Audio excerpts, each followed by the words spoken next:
in today's headlines. Party chief attends Kazakhstan's Victory Day military parade.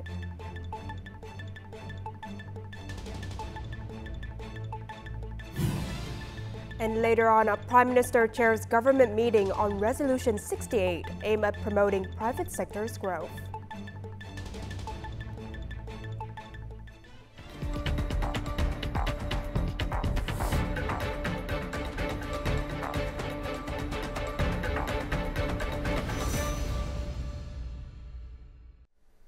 Good evening, you're watching today's headlines, where we bring you the top stories of the day.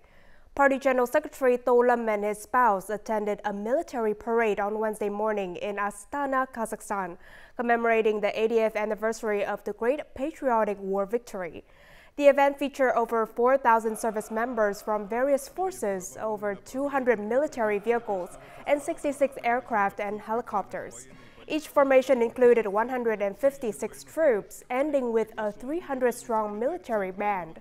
The parade honored Kazakhstan's wartime sacrifices, promoted patriotism among youth, and highlighted the readiness of its armed forces.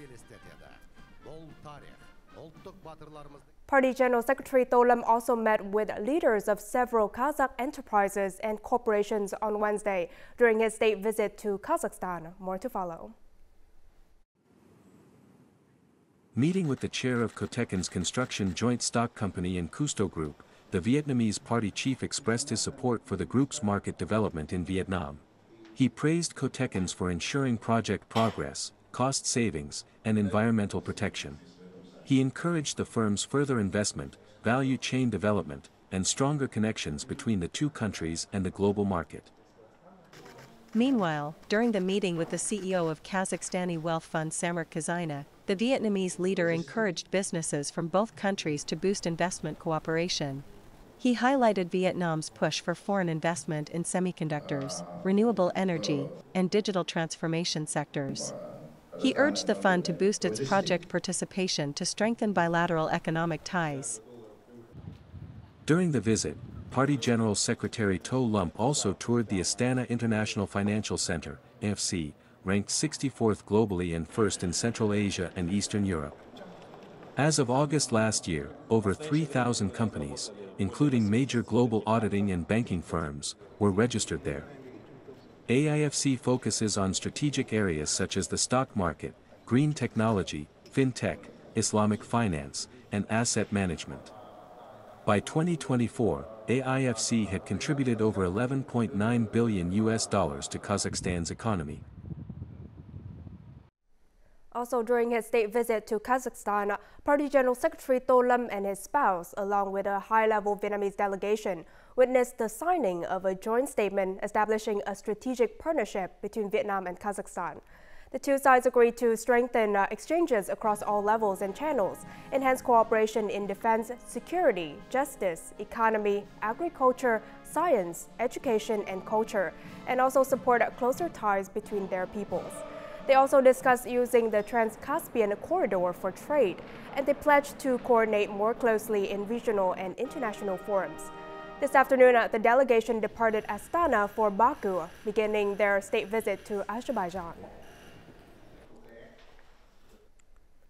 On to other news. For the third time, the Vietnam People's Navy has been awarded the Ho Chi Minh Order, the second highest national decoration in Vietnam.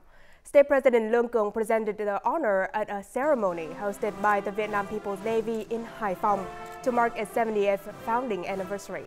Now, speaking at the ceremony, State President Lương Cường urged officers and soldiers of the Vietnam People's Navy to strengthen solidarity, remain proactive, flexible, and creative, and seize opportunities to overcome challenges and excel in accomplishing all assigned tasks, resolutely safeguarding national sovereignty over seas and islands. Prime Minister Phạm Minh Chính chaired a government meeting on Wednesday to discuss specific mechanisms and policies to implement the Politburo's Resolution 68 on developing the private sector economy. More on this in the following. At the meeting, the Prime Minister emphasized the urgent need to progress the party's directives outlined in Resolution 68 so that relevant policies can quickly take effect. Accordingly, A draft resolution must be submitted to the National Assembly during this current session to address pressing issues promptly. To reach 2 million registered businesses nationwide by 2030, the Prime Minister stressed that administrative procedures must be simplified to minimize both time and costs for businesses. Additionally, mechanisms must be established to foster enterprise growth and generate employment. The Prime Minister also called for concretizing Resolution 68's provisions on safeguarding full property ownership rights, freedom of business, and equal competition, promoting public-private partnerships, and accelerating the decentralization of authority. The Prime Minister instructed relevant agencies to continue gathering feedback from the business community and urgently finalize the draft resolution this month for submission to the National Assembly.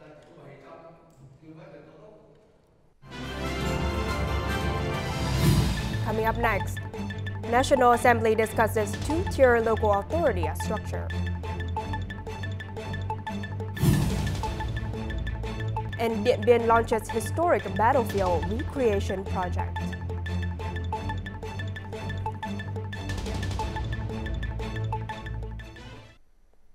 Now, the National Assembly held group discussions on the draft resolution to amend the 2013 Constitution, the revised law on the organization of local government, and the amended law on cadres and civil servants.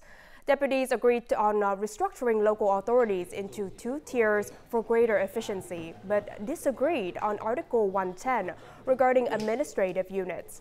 Some proposed naming specific sub-provincial units, while others preferred flexibility.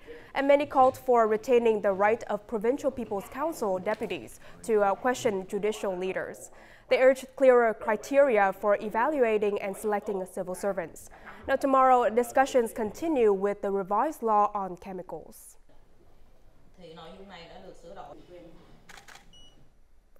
Scientists regard Resolution 57 as an engine for the agricultural sector. The mechanism governing research and post-research product development is undergoing major changes, which could pave the way for breakthroughs in both mindset and practice. The past few days have been especially memorable for Fruit and Vegetable Research Institute scientists. A new milestone was recently achieved. 169 lotus seeds, selected from 80 Vietnamese varieties, embarked on a similar journey. Resolution 57 has introduced a new policy that empowers scientists to step confidently out of their comfort zones. Up there, the lotus seeds may survive and generate valuable research data, or they may not.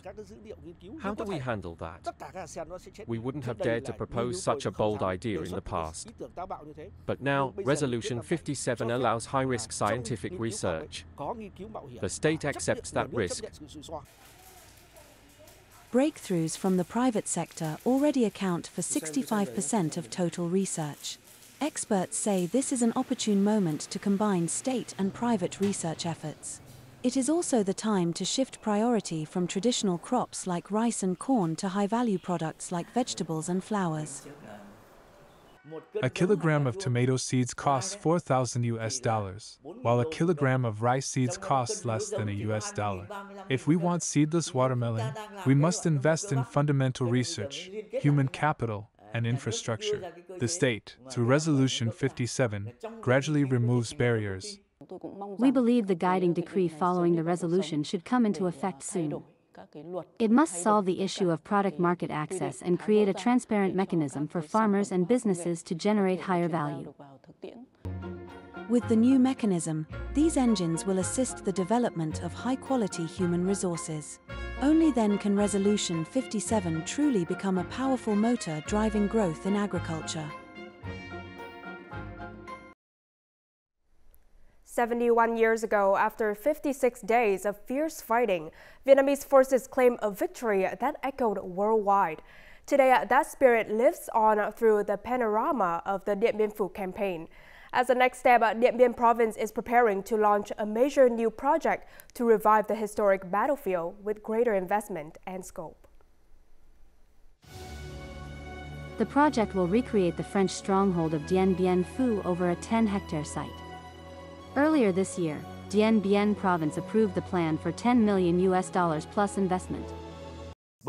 The vision of this project is to help every visitor imagine what the battlefield looked like decades ago. Over the years, the project coordinators have gathered a large amount of declassified data from the French Ministry of Defense, along with hundreds of photos and documents, forming a solid foundation for the reconstruction. For the medical zone, we used French military layouts and aerial photos to pinpoint the exact locations for the rebuild. The revived battlefield will serve as a memorial and a living classroom for future generations. We're recreating it faithfully, with focus and precision, to educate locals and international visitors about our heroic past. Large in scale and lengthy in construction, the project, once completed, will stand alongside existing relic sites as a living museum. It is expected to bring young people closer to their history and help them cherish the peace they enjoy today. And as usual, let's move on to the weather forecast.